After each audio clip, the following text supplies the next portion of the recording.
All right, guys. So I am pretty late on this topic. And the reason why I'm pretty late is for good reason. It's because there have been people that have been yeeted off of social media for even discussing this topic. And people have been called conspiracy theorists for, again, just discussing the possibilities of the origins of the COVID-19 virus. Now, again, before I get into any of, this video, I got to make it clear. I'm not making any claims about the virus, okay? I'm not making any claims about the pandemic. I'm not making claims about anything regarding this virus. I am simply discussing what's in the news and what the news is talking about. And what the news is talking about right now in regards to this virus is the origins, in which before the prevailing theory was that, this may have originated in a bat or something like that. But last year, there was a lot of Republicans, including, President Trump and other people that were saying, hey, we need to seriously consider the possibility that this could be some type of lab leak. Okay, this could have come from some type of lab, namely in China, Wuhan. Okay, and when people were saying that, again, like I said, they were being seen as crackpots. They would be saying it's conspiracy theories. They were being yeeted off of social media. They were being censored all over the place. And now, all of a sudden, 1 year later, the mainstream media is now taking it serious. The mainstream media is now considering this theory maybe have some legs, and now all of a sudden it's okay to cover it. It's okay to talk about it because mainstream media is now talking about it, right? And now mainstream media is also letting us know that, hey, we dismissed this not because we actually were doing our jobs as journalists. We just dismissed it because Trump and the GOP were talking about it. Take a listen. This matters. Understanding where coronavirus and how the pandemic began matters. A lot of the discussion about the lab leak, I think, was clouded early on because there was the suggestion by some that it was somehow a Chinese weapon that caused this. That's not what we're talking about here. We're talking about a lab accident. But we've come a long way from people dismissing this as a conspiracy theory to a lot of people taking this seriously, Maggie.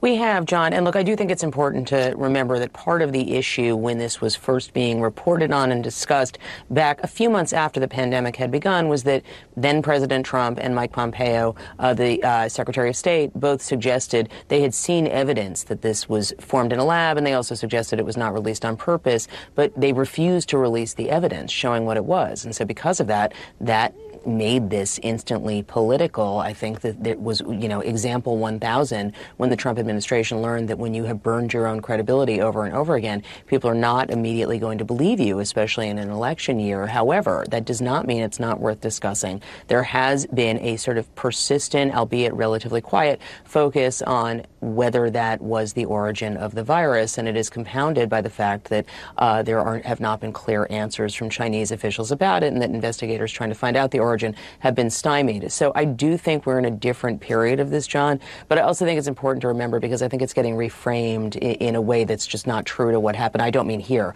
I mean in this broader debate by Trump supporters about what happened when this was originally raised. I think a lot of people want just answers at this point, and it is important. Right. That's right. That's right. And yes, I think a lot of people have egg on their face. This was an idea that was first put forward by Mike Pompeo, Secretary of State, Donald Trump. And look, some things may be true even if Donald Trump said them. And because Trump was saying so much else that was just out of control, and because he was, making a frankly racist appeal, talking about Kung flu and the China virus, his notion that put forward that this may have, or he said flatly that this came from that lab, was widely dismissed. But actually, there's some real reason. We don't know, by the way. We still don't know. We absolutely don't know. But now serious people are saying it needs a serious inquiry. Ain't that a damn shame, guys? Ain't that a damn shame? And guys, I'm going to tell you, this makes me mad. Because this is what I've been talking about in terms of censorship. This is why censorship is bad. Okay? Because there is a little bit of truth in everything, right? Even in the most fringe ideas, there is some truth. Okay? And you cannot just dismiss an idea just because it comes from somebody that you don't like. You can't just do that. Because people who really understand science understands that science evolves over time.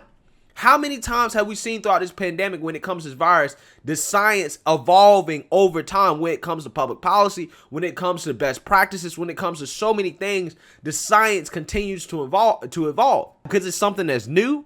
It's something that nobody really knew about. And it was things that we were learning. Okay. So when you really understand science, you understand the fact that it evolves over time. It was really unacceptable to call yourself a journalist and dismiss it off the cuff just because it came out of Trump's mouth or because it came out of somebody's mouth that you don't like. I mean, it's really a damn shame. And I'm so serious. Like, these people, there's no consequences for this. This is what makes me mad. Because when it comes to independent content creators, people who are doing this for a living, people who, do put in the research, do have open minds, do have critical thinking skills, who's really doing more investigative journalism than a lot of these people you see on TV, these people are getting silenced and losing their livelihoods and their incomes just for even considering the possibility of this idea. I mean, hell, you just had Facebook come out and say, oh, we now allow people to talk about this idea on our platform. So everybody that was considering this before, so now what are you going to do for them, Facebook? Are you reinstating all those people back on the platform? All those people that was moderated, that was censored, are you now putting their posts back up? What are you doing to correct this? And this is why you cannot allow these social media companies to be the arbiter of truth. And see, this is what the left don't realize. And this is something I have to tell you guys over and over and over again about the pendulum. Okay? When you allow just a certain conglomerate of companies to control information, that is dangerous. Okay? That is more dangerous than having too much information. Not having enough information is way more dangerous than having too much information. Because at the very least, if you got too much information, collectively, we can decipher what's legit and what's not legit. When you have no information at all, you're going to be ignorant. You're going to be in the dark. It's damn near impossible to figure out what's true because you don't have information to even make that decision. And like I said, guys, this really makes me mad because it's just one of those things where somebody that's independent like me, I have to worry about whether or not, okay, if I talk about this, is this something that I'm going to get yeeted for even suggesting, for even saying, listen, this could be a possibility. I don't know. I may lose my livelihood because of it. Okay. I have to think about that and consider that before I make a video. But yet the mainstream media, they can go out here and lie and cover up information and be just flat out wrong. And then turn around the next year and say, oops, we got egg on our face. We were wrong. But yet there's no penalty for that. Because you have these social media companies promoting these mainstream media sources as absolute truth and censoring alternative platforms because, we may have misinformation. But yet, again, time and time again, we see that the mainstream media is wrong. They don't have the whole truth. And this is why it's important to give alternative media just as much voice and fair opportunity to compete as much as mainstream media. Because all ideas should be considered and investigated thoroughly before dismissing them, no matter how fringe they are, because it is likely that even some of the most fringe ideas may have some truth, a little bit of truth. Now, don't get me wrong, some ideas that's on the fringe are just flat out false. Okay? They're just flat out false. But some of them do have a little bit of truth. Okay? And that truth is worth exploring. And again, it's just a damn shame to see that the media fail to do something as basic as, at the very least, consider an idea, and they immediately dismisses it as false, okay, as a conspiracy, without doing any real investigation, without having a real open mind about it, and there is no consequences for that whatsoever. No consequences for that whatsoever. But all those people who at the time were suggesting something that today is a lot more credible and more legitimate, those people can't get back what they lost from being censored. They can't get it back. And guys, how many times have we seen over and over and over again mainstream media just be flat out wrong about this stuff? Again, when it came to the Hunter Biden thing, when it first came out by the New York Post, that article was censored. It suggested that Hunter Biden could have some inappropriate business relationships with some companies in China and the Ukraine that was censored.